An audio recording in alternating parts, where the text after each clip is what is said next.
President, I have come to the Senate floor this afternoon to talk about a young man named Enes Kanter, who plays basketball for my hometown Portland Trail Blazers.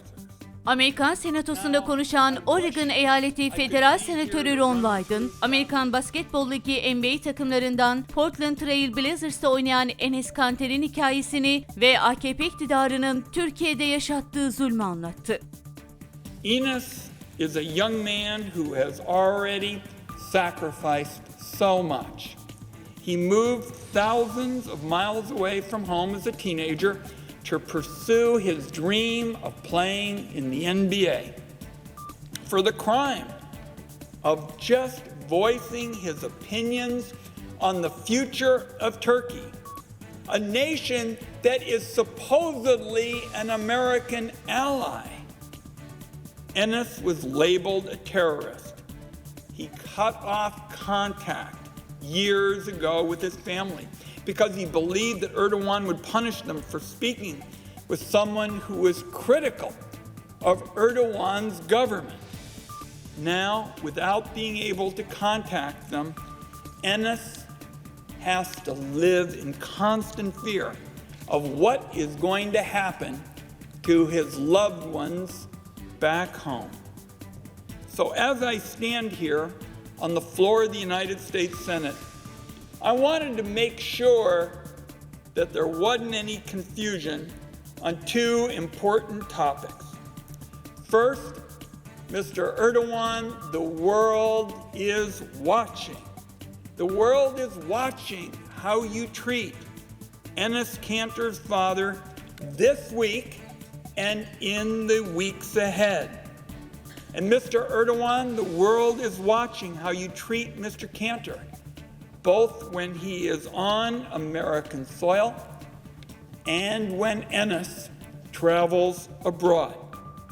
And second, the United States cannot and must not stand idly by while Enes and his family are subject to this autocratic torment. Ron Wyden 11 dakikalık çarpıcı konuşmasında Erdoğan yönetiminin giderek otoriterleştiğine dikkat çekti. Kanter is a young man, an American resident, exercising the right to free speech that is enshrined in our Constitution. The United States must not stay silent in the face of such a blatant attack on free thought and expression.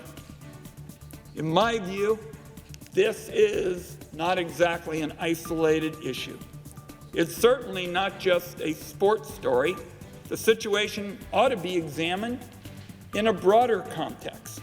A government that is taking a supposed NATO ally down an increasingly authoritarian road. A supposed NATO ally down an increasingly authoritarian road.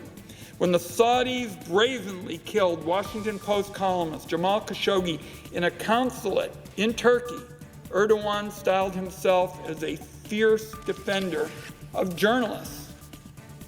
But this is a classic situation of actions speaking louder than words. Erdoğan jails more journalists than the Saudis.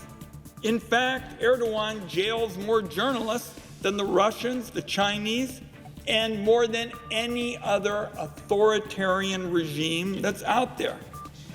Because Erdoğan does not just target journalists or independent media outlets, all of whom knowingly, bravely risk such oppressive actions when they just want to report the truth. Erdoğan has thrown peaceful demonstrators into prison as well. Just last Friday, he cracked down on people assembling peacefully in Istanbul for International Women's Day.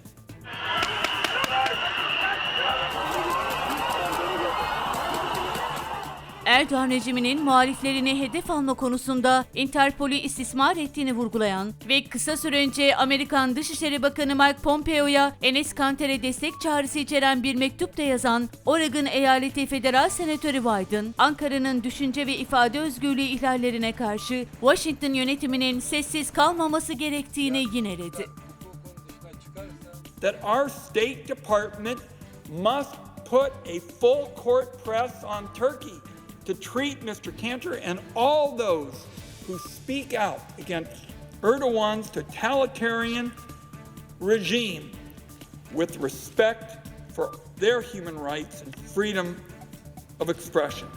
Turkish native Enes Kanter plays for the New York Knicks, but he won't play against the Washington Wizards next week in London. I'm scared of my life because Erdogan's operation in a foreign country. NBA'de başarılı kariyerini sürdüren Enes Kanter, Erdoğan rejiminden aldığı tehditler yüzünden Portland'dan önceki takımı New York Knicks'le birlikte Londra'ya gidemeyeceğini duyurmuş. Bu açıklaması dünya medyasında geniş yankı uyandırmıştı.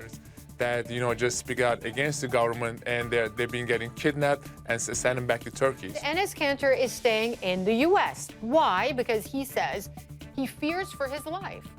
He may be a famous